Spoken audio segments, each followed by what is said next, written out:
En quelques mots, ça va être compliqué.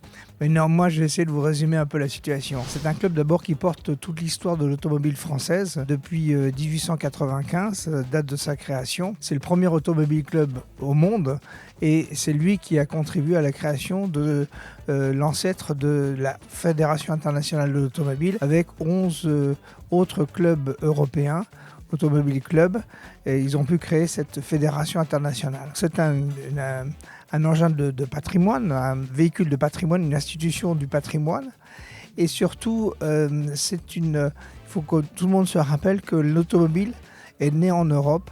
Et c'est une des fiertés que l'on peut avoir, d'avoir cette industrie automobile forte et installée en Europe. Et puis après, bien sûr, c'est étendu sur d'autres pays du monde et d'autres régions du monde. Présider un club comme l'Automobile Club de France, c'est effectivement honorer la mémoire, la tradition et maintenir au plus haut niveau deux activités qui sont d'une part l'activité de l'automobile avec la compétition et le patrimoine attaché, d'autre part le club tel qu'il est, un club social, un cercle où les gens peuvent se rencontrer avec un certain nombre de codes qui leur permettent d'échanger librement et simplement. Plutôt que de parler de société secrète dont certains essayent de nous qualifier, je dirais plutôt une société discrète. Oui, alors on a tendance à souvent nous présenter comme un club uniquement réservé aux hommes. En fait, les femmes de membres ont toute leur place.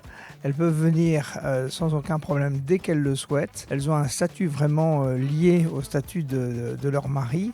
Et la courtoisie veut que nous soyons toujours à leur disposition, qui permet effectivement d'avoir une vie avec des femmes chez nous sans aucun problème. On s'est installé dans l'hôtel particulier Plessis-Bellière en 1899 après avoir fait l'acquisition. Nos anciens ont fait l'acquisition de ce lieu en 1897. Et l'architecte de l'époque, Gustave Rive, qui était un homme à succès, a fait l'aménagement déjà du 6. Donc le cercle, l'Automobile Club, s'est installé en 1899 dans ses locaux.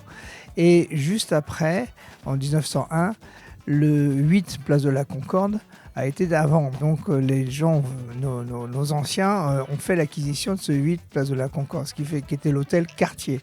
Donc ce qui veut dire que nous avons les deux hôtels particuliers du milieu, encadrés à gauche par l'hôtel de Coislin qui fait le coin de la rue Royale et à droite par l'hôtel de Crillon, connu pour sa qualité d'hôtellerie. Pour vous donner un petit peu une idée, l'Automobile Club, c'est 150 personnes avec 2200 membres, mais 150 personnes qui font toute la restauration de A jusqu'à Z et avec en plus une équipe qui a remporté le championnat du monde des traiteurs à Lyon en janvier dernier au CIRA. C'est le suivi de l'excellence française et le travail important qui a été formé pour pouvoir gagner ce concours. Ah.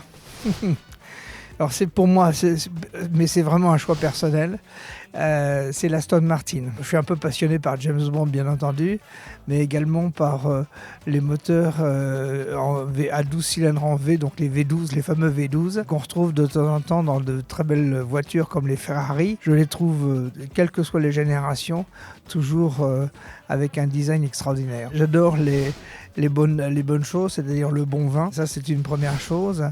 Et puis, l'autre passion que j'ai, c'est le bateau à voile. Donc, voilà, j'essaye de me faire embarquer par pas mal de monde. Donc, les gens me trouvent un équipier sympathique, donc ils m'embarquent facilement. Donc, voilà, c'est les deux passions que je peux avouer.